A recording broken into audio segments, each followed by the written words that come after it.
आप देख रहे हैं न्यूज नेशनल वर्ल्ड, खबर वहीं अंदाज नया।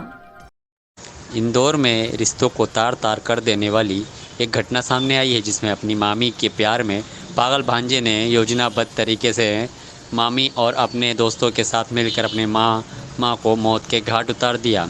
पुलिस को गंभीरता से लेते हुए 12 घंटे के अंदर इस अंधे कत्ल का पर्दाफाश करते हुए हत्या में शामिल 6 आरोपियों को पुलिस ने गिरफ्तार कर लिया है। वहीं अब पुलिस पूरे मामले की जाँच कर रही है। कल दिनांक को विद्युत नगर थाना क्षेत्र द्वारकापुरी में एक अज्ञात व्यक्ति की डेड बॉडी की सूचना प्राप्त हुई थी, जिसको उसके परिवारजन एमवाई में लेके गए थे। वहाँ से उसकी मृत्यु की सूचना आई। उसके बाद में थाने की पुलिस ने जाके वहाँ पर तस्दीक करी और जो मृतक था उसकी पहचान होने के बाद में आसपास के जो लोग मौजूद थे उनसे पूछताछ करी और जो घटनाक्रम से संबंधित तथ्य थे उनके बारे में जांच पड़ताल करी गई, जिससे ये चीज़ सामने आई कि ये व्यक्ति जो है उसकी पत्नी के द्वारा बताया गया कि रात को लगभग 11:30 बजे कचरा फेंकने के लिए घर से निकला था और उसके बाद से लौटा नहीं है। उसकी पत्नी ने यह भी बताया कि लगभग सुबह 4:30 बजे के बाद से वो लगातार अपने पति को ढूंढने का प्रयास कर रही है, कॉल कर रही है, परंतु उसका फ़ोन कोई उठा नहीं रहा है। जिसके बाद उसने अपने भाई को और अपने भतीजे को, अपने भांजे को उनको ढूंढने के लिए फ़ोन किया और बताया। इसी क्रम में उनके भतीजे के द्वारा, उनके भाई के द्वारा अहिर खेड़ी के पास में एक पुलिया बनी हुई है, वहाँ पर उनकी गाड़ी और उनकी डेड बॉडी मिली, जिसके बाद पुलिस के पास में सूचना आई। तो प्रथम दृष्टया यह सामने समझ में आ रहा था कि ये शायद एक्सीडेंट का मामला हो सकता है और शव का पोस्टमार्टम के लिए एमवाई लेके जाया गया और वहाँ पर उसका पोस्टमार्टम किया गया।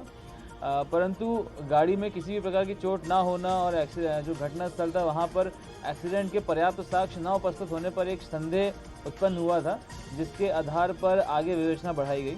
इस पे जो फरियादी था, जो मृतक था, उनके फ़ोन रिकॉर्ड्स को चेक किया गया।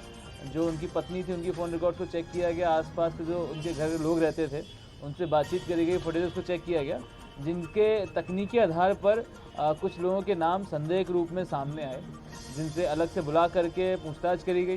पूछताछ के दौरान उनसे जब उनको तकनीकी साक्ष्यों से सामना कराया गया, तब ये चीज़ का खुलासा हो पाया कि असल में ये एक एक्सीडेंट ना हो करके एक षड्यंत्र रचकर हत्या की साजिश थी, जिसका खुलासा किया गया।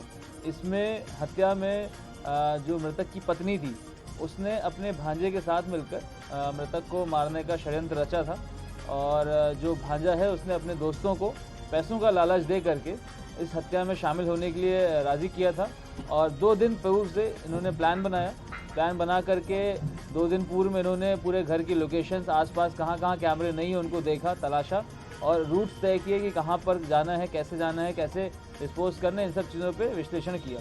उसके बाद में 14 तारीख की रात को देर रात इनके दोस्त जो थे भांजे के, वो वहाँ पर घर पे पहुँचे।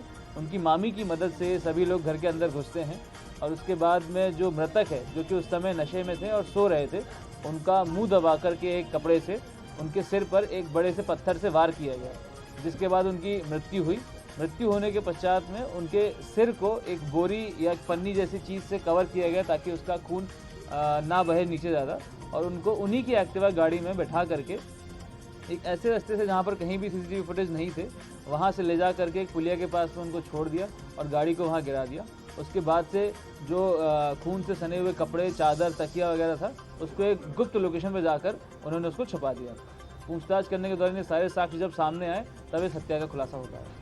घर में कौन रहता था और ये कब से अफेयर चल रहा था? मृतक के घर में मृतक बच्चा रहता था और मृतक का एक दूर का चचेरा भाई रहता था साथ में, जो कि इस समय घर पे नहीं था।